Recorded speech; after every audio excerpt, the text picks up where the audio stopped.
बिल्कुल अभी तो मैंने सिर्फ एक ही वीडियो दी आपको इस चैप्टर के ऊपर, जिसमें थोड़ा सा मैंने आपको इंट्रोडक्शन दिया है, ठीक है। अगर वो वाली वीडियो नहीं देखी है बच्चों, पहले वो वाली वीडियो देखना, ठीक है, तभी चैप्टर अच्छे से समझ आने वाला है। एंड ये मत सोचना कि आज मैम एग्जाम्पल 1 करा रही है which is gonna be very easy, तो कुछ समझने वाला नहीं है बच्चों।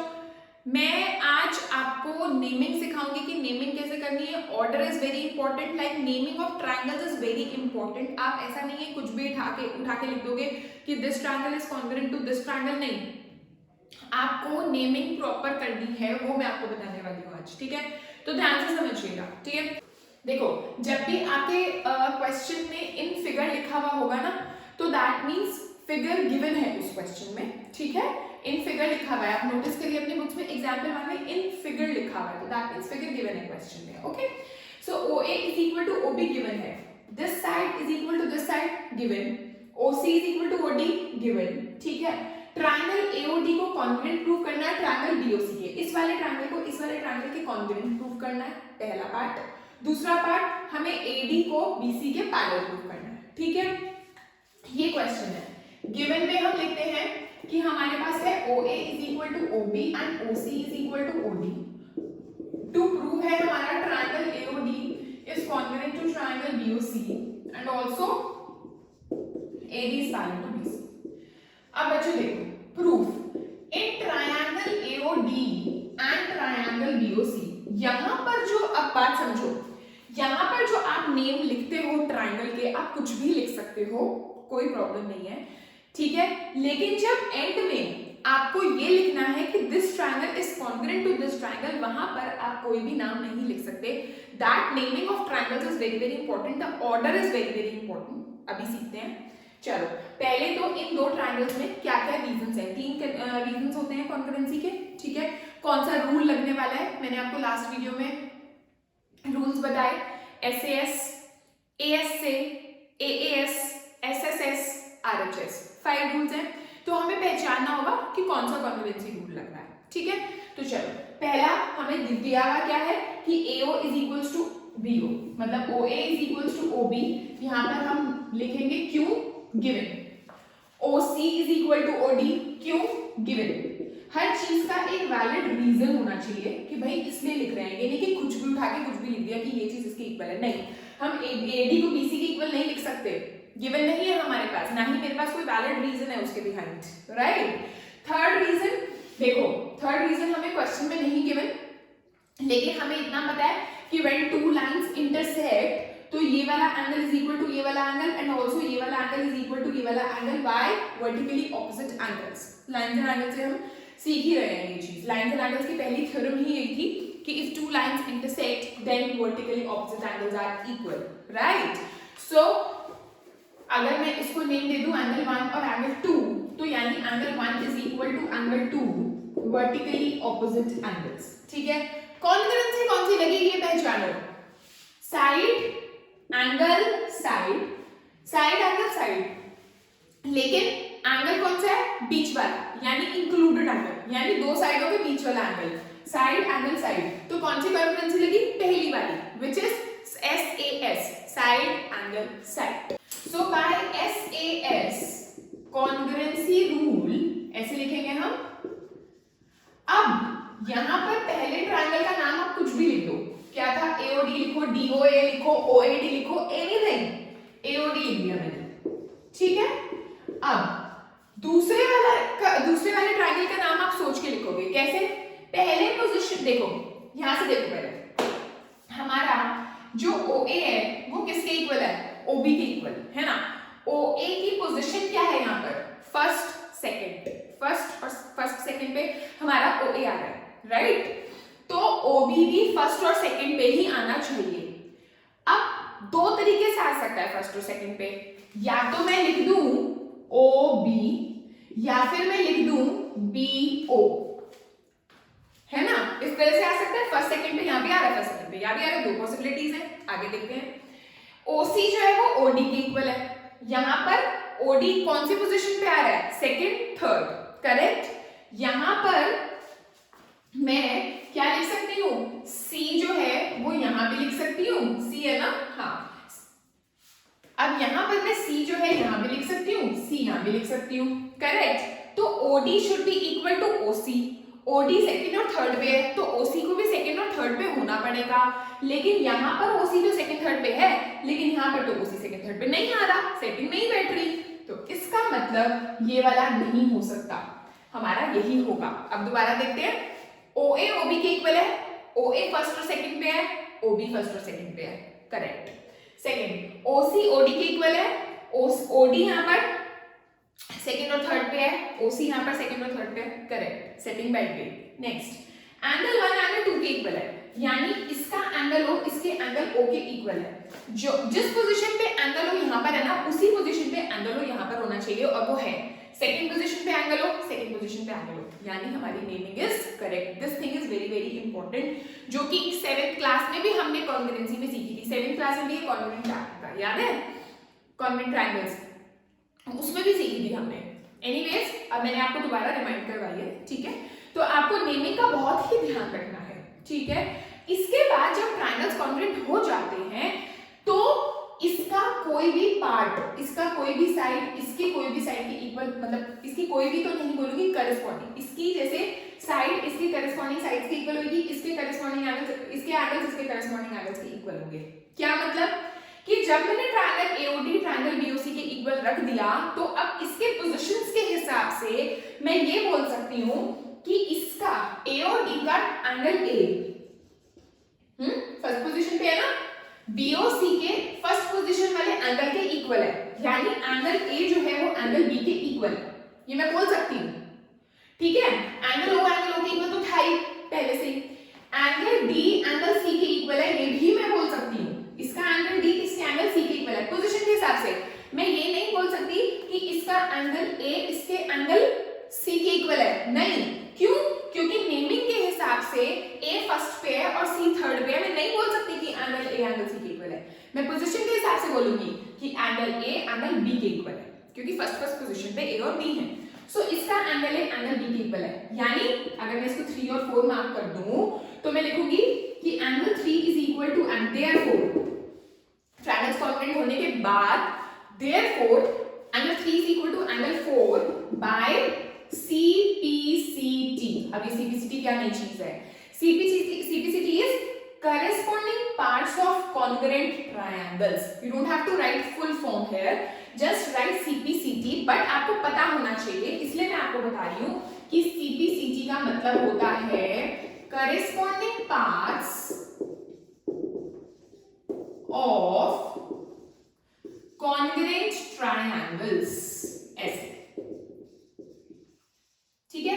This is the full form of CPCT। इसका मतलब कि जब ट्रायंगल्स कॉन्ग्रुएंट हो जाएंगे तो उन कॉन्ग्रुएंट ट्रायंगल्स के करस्पॉन्डिंग पार्ट्स जो होते हैं वो इक्वल होते हैं। जब मैंने ट्रायंगल्स कॉन्ग्रुएंट प्रूव कर दिए तो पोजीशनिंग के हिसाब से मैं एंगल्स को एंगल्स के इक्वल, साइड्स को साइड्स के इक्वल लिख सकती हूँ।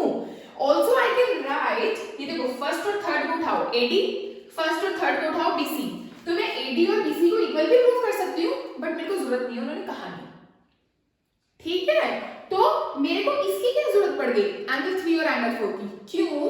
क्योंकि जब मैंने एंगल 3 और एंगल 4 इक्वल प्रूव कर दिए by CPCT, I can write but these are alternate angles. ये है ना ऑल्टरनेट, क्यों है? देखो ये दो पैरेलल लाइंस, मतलब पैरेलल नहीं, ये दो लाइंस, ठीक है, और ये अगर ट्रांसवर्सल की तरह एक्ट कर रहा है तो ये और ये हो गए ना alternate angles, but these are alternate angles. और अगर इन्हीं दो लाइंस में ये ट्रांसवर्सल है और ये ऑल्टरनेट एंगल्स, ये एंगल्स इक्वल हो गए, तो मैं कह सकती हूँ but these are alternate angles, therefore these two lines are parallel. Lines and angles में करा था, अगर लाइंस पैरेलल तो ऑल्टरनेट एंगल्स इक्वल, अगर ऑल्टरनेट एंगल्स इक्वल तो लाइंस पैरेलल, दोनों थ्योरम्स थी, कन्वर्ज भी था ना, है ना। तो यहाँ पर मैं लिखूंगी कि देयरफॉर जब ट्रायंगल्स कॉन्ग्रुएंट प्रूव हो गए तो therefore angle 3 is equals to angle 4 by CPCT, but ये कौन से एंगल्स हैं? Alternate angles. Therefore I can write कि AD is parallel to BC। आई बात समझ में? So this was example 1 which is the base of actually this chapter. ये समझ आना चाहिए, तभी आगे हम चल पाएंगे। Alright, so guys let's move on to second example. और आप एग्जांपल 2 पे ध्यान दो बच्चों, ये जो एग्जांपल 2 आपकी बुक्स में है, इसमें इन फिगर नहीं लिखा हुआ, that means figure is not given in the question. Okay, figure आपको खुद से ड्रॉ करनी है, ठीक है। तो चलो, AB is a line segment, हमने बनाया AB एक line segment, okay. Line L is it's perpendicular bisector. अब बच्चों बहुत सारी चीजें होती हैं जिसमें बच्चे बहुत कंफ्यूज होते हैं, पहले तो वो समझो। परपेंडिकुलर एक होता है वर्ड परपेंडिकुलर, एक वर्ड होता है परपेंडिकुलर बाइसेक्टर, ठीक है। एक वर्ड होता है मीडियन, एक वर्ड होता है एंगल बाइसेक्टर। ये चीजें पता होंगी तभी इस चैप्टर में आगे जा पाओगे आप लोग, ठीक है। देखो, अगर है परपेंडिकुलर वर्ड, जैसे कि अगर मैं बोलूं कि AD is perpendicular to BC, इसका क्या मतलब है कि ये 90 डिग्री का एंगल है, दैट्स इट, और कुछ भी नहीं।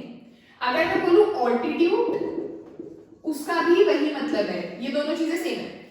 AD is an altitude to BC या फिर AD is perpendicular to BC, one and the same thing, and it means कि AD जो है 90 डिग्री का एंगल बना रहा है BC के साथ, खत्म। आगे परपेंडिकुलर बाइसेक्टर, अगर मैं बोलूं कि AD is the perpendicular, लिख लो अपनी नोटबुक में साथ साथ, अगर मैं बोलूं AD is the perpendicular bisector of BC, ठीक है, तो इसके दो मतलब हैं कि एक तो एंगल 1 एंगल 2 के इक्वल है और वो 90 डिग्री के हैं, दूसरा मतलब BD और DC इक्वल है, इसके दो मतलब है। परपेंडिकुलर बाइसेक्टर का मतलब 90 डिग्री वाला एंगल भी बना रहा है और उसके बेस को वो बाइसेक्ट भी कर रहा है, इक्वल पार्ट्स में डिवाइड भी कर रहा है, यानी BD DC के इक्वल है। नेक्स्ट चीज मीडियन, मीडियन का मतलब सिर्फ और सिर्फ वो बेस को बाइसेक्ट कर रहा है, यानी only BD is equal to DC। AD is the median, that means only BD is equal to DC, इसका ये मतलब हो गया ये, ठीक है। और अगर मैं कहूं कि एंगल बाइसेक्टर, एंगल बाइसेक्टर मतलब कि AD एंगल बाइसेक्टर है, तो वो एंगल को बाइसेक्ट कर रहा है, यानी एंगल 3 एंगल 4 के इक्वल है, ये उसका यहां से कोई लेना देना नहीं है। आई बात समझ में? इन चारों चीजों में बच्चे बहुत कंफ्यूज होते हैं। यहाँ पर परपेंडिकुलर बाइसेक्टर वर्ड आया तो मुझे लगा कि आपको ये पता होना चाहिए, that is I have told you all this thing, ठीक है। चलो आगे चलते हैं। आगे वो बोल रहे हैं कि L जो है वो परपेंडिकुलर बाइसेक्टर है। परपेंडिकुलर बाइसेक्टर मतलब कि परपेंडिकुलर भी बना रहा है और वो AB को बाइसेक्ट भी कर रहा है। AB को क्यों बाइसेक्ट कर रहा है? क्योंकि L is the perpendicular bisector of AB, ठीक है। तो L जो है वो क्या है? परपेंडिकुलर बाइसेक्टर ऑफ AB, तो इसका मतलब ये 90 डिग्री का एंगल भी है और AD DB के इक्वल भी है।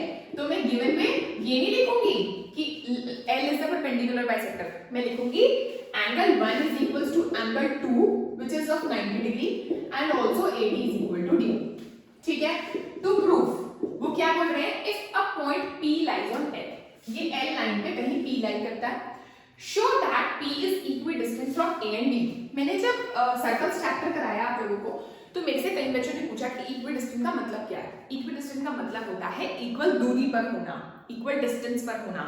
P किससे इक्वल डिस्टेंस पर कह रहे हैं वो प्रूव करो, A और B से।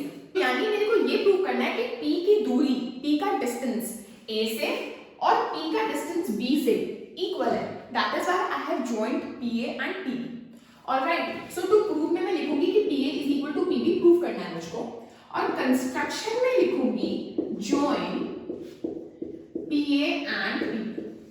आई बात समझ में? ठीक है, चलो प्रूफ पे चलते हैं। बहुत ही simple, in triangle PAD and triangle PBD, ये वाला ट्रायंगल और ये वाला ट्रायंगल उठाया, ठीक है। अब हमें बहुत ही इंपॉर्टेंट चीज है, लास्ट टाइम मैंने आपको RHS कॉन्ग्रुएंसी के बारे में भी बताया था और मैंने आपको कहा था राइट एंगल, हाइपोटेन्यूज और एक साइड होनी चाहिए, ठीक है। क्या ये जरूरी है कि राइट एंगल अगर है तो हमेशा RHS लगेगी? नहीं, अब पता चलेगा, देखो कैसे, क्यों, ये देखो। सबसे पहले मैं रीजन लिखूंगी कि एंगल 1 एंगल 2 के इक्वल है, ठीक है। एंगल 1 एंगल 2 के इक्वल है, ये मेरे पास है गिवन एक्चुअली, या फिर आप लिख सकते हो कि L is the perpendicular bisector, ठीक है, ये भी लिख सकते हो या फिर गिवन लिख दो। दूसरा reason AD is equal to DB, ये भी, इसका रीजन भी यही हो जाएगा कि जो L है वो परपेंडिकुलर बाइसेक्टर है। और तीसरा reason PD is equal to PD common, PD is equal to PD common. अब मुझे ये बताओ कि जो RHS रूल है, RHS रूल के हिसाब से एक राइट RHS यानी एक राइट एंगल होना चाहिए, एक हाइपोटेन्यूज होनी चाहिए यानी राइट एंगल के सामने वाली साइड, ठीक है, और एक कोई भी साइड होनी चाहिए, चाहे वो ये हो चाहे वो ये हो। लेकिन इन दिस पर्टिकुलर क्वेश्चन क्या राइट एंगल के सामने वाली साइड आपने यूज करी? क्या PA और PB को यहाँ पर आपने यूज करी? क्या ये गिवन थी? नहीं थी। सो दैट इज व्हाई यहाँ पर RHS कॉन्ग्रुएंसी नहीं लगेगी। आ रही है बात समझ में? सो ऐसा मत करना कि राइट एंगल जहां पर दिखे वहां पर RHS कॉन्ग्रुएंसी लगा दी आंख नीच के, नहीं। आई बात समझ में? RHS कॉन्ग्रुएंसी के लिए राइट एंगल हाइपोटेन्यूज यानी राइट एंगल के सामने वाली साइड का होना जरूरी है इन 3 रीजंस में। और तीसरी साइड कोई सी भी हो जाए, चाहे ये चाहे, ठीक है, बट यहाँ पर PA और PB यहाँ पर नहीं है इन 3 रीजंस में, वो तो हमें प्रूव करने हैं भाई, है ना। तो अब हमारी कॉन्ग्रुएंसी कौन सी लगी फिर? साइड एंगल साइड, ठीक है। So by SAS congruency naming is very important. Triangle PAD तो मैं ऐसे ही लिख रही हूँ। अब इस कॉन्ग्रुएंट टू ट्रायंगल, अब देखते हैं। सबसे पहले ये देख लो, जो PAD है वो DB के इक्वल है, जो AD है वो DB के इक्वल है, एंगल 1 एंगल 2 के इक्वल है। एंगल 1 का नाम क्या है इसमें? यहाँ पर इस वाले ट्रायंगल में D, यहाँ पर एंगल 2 का नाम क्या है? D। तो यानी अगर इसका D थर्ड पोजीशन पे है तो यहाँ पर भी D will be on the third position, क्योंकि DD इक्वल है दोनों ट्रायंगल्स के, ठीक है। अब आ जाओ नेक्स्ट, AD और DB इक्वल है। AD है यहाँ पर सेकंड और थर्ड पे, तो जो DB होना चाहिए वो भी सेकंड और थर्ड पे होना चाहिए। ये फर्स्ट सेकंड थर्ड, ठीक है। अब DB अगर सेकंड और थर्ड पे है लेकिन D तो यहाँ फिक्स है थर्ड पे, तो जो B होगा वो होगा सेकंड पोजीशन पे। आई बात समझ में? और अब यहाँ पर नाम कौन सा बचा? थर्ड वाला, BDP, तो P आ जाएगा हमारा यहाँ पर, दैट्स इट, ठीक है। तो अब हमें ये प्रूव करना था कि PA is equals to PB। अब देखो मेरी बहुत अच्छी सेटिंग बैठी है हमारी, PA फर्स्ट और सेकंड, PB फर्स्ट और second, therefore PA is equal to PB by CPCT, hence proved. So that is why I am saying you, I am telling you again and again that naming order is very very important. अगर आपका order गलत होता, अगर आप ये लिख रहे होते कि PAD is congruent to triangle DPB, मान लो आपने नेमिंग गलत लिखी, तो क्या तुम PA is equals to PB by CPCT लिख सकते हो? यहाँ पर नहीं लिख सकते। क्यों? क्योंकि PA तुम्हारा फर्स्ट और सेकंड पे आ रहा है और PB तुम्हारा सेकंड और थर्ड पे आ रहा है, तो आप CPCT लिख ही नहीं सकते, आपके करेस्पॉन्डिंग पार्ट्स बन ही नहीं रहे यहाँ पर। CPCT का मतलब ही यही है कि नेमिंग के बाद, कॉन्ग्रुएंसी प्रूव करने के बाद करेस्पॉन्डिंग चीजें जो होंगी वो इक्वल होंगी, ठीक है ना। सो this was your question, example number 2। Alright, example 1 और एग्जांपल 2 आज मैंने आपको करा दिए हैं। होपफुली आपको समझ आए होंगे, मैंने पूरी कोशिश की है कि आपको समझ आए, and if yes so please do right in comment section, और आगे का हम नेक्स्ट वीडियो में समझते हैं, ठीक है। Thank you so much.